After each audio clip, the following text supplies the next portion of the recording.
এটা কি আপনাদের দেখে মনে হচ্ছে কচুরি, কিন্তু এটা আসলে কচুরি নয়, পালং পুরি। পালং পুরি বানানোর জন্য এখানে আমি পালং শাকটা ভাপ দিয়ে নেব।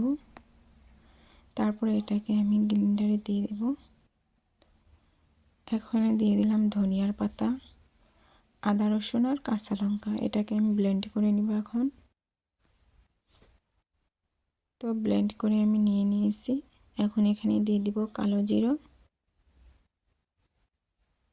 আর দিয়ে দিব গুয়ামুড়ি,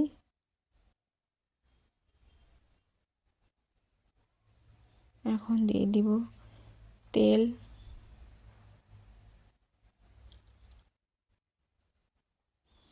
এখন দিয়ে দিব পরিমাণ মতো লবণ।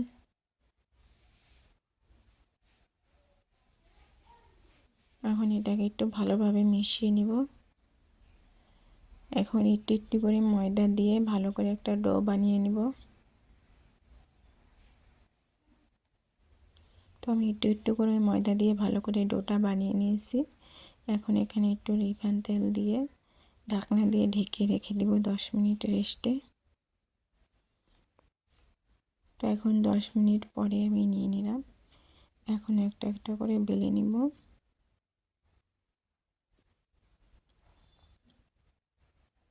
প্রথমে আমি লাচ্ছিটা কেটে নিলাম, এখন একটা একটা করে বানাবো। তো একটু তেল দিয়ে নিলাম, এখন বেলে নিব ভালোভাবে।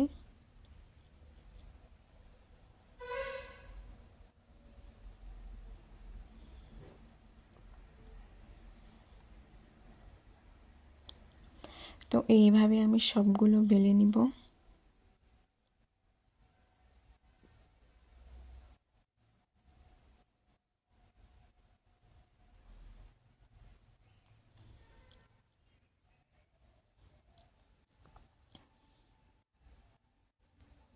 এখন আমি তেলটা গরম দিয়ে দিয়েছি, সবগুলো বানিয়ে নিয়েছি। এখন ভেজে নেব একটা একটা করে।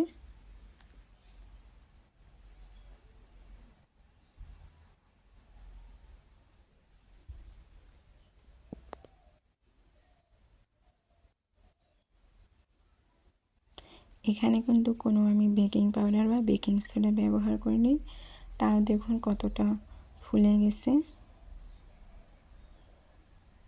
তো এইভাবেই বানালে অবশ্যই ফুলবে সবারই পুরি। তো এখন একটা একটা এভাবে আমি ভেজে নামিয়ে নিব। তো এটা খেতে কিন্তু অনেক টেস্ট হয়।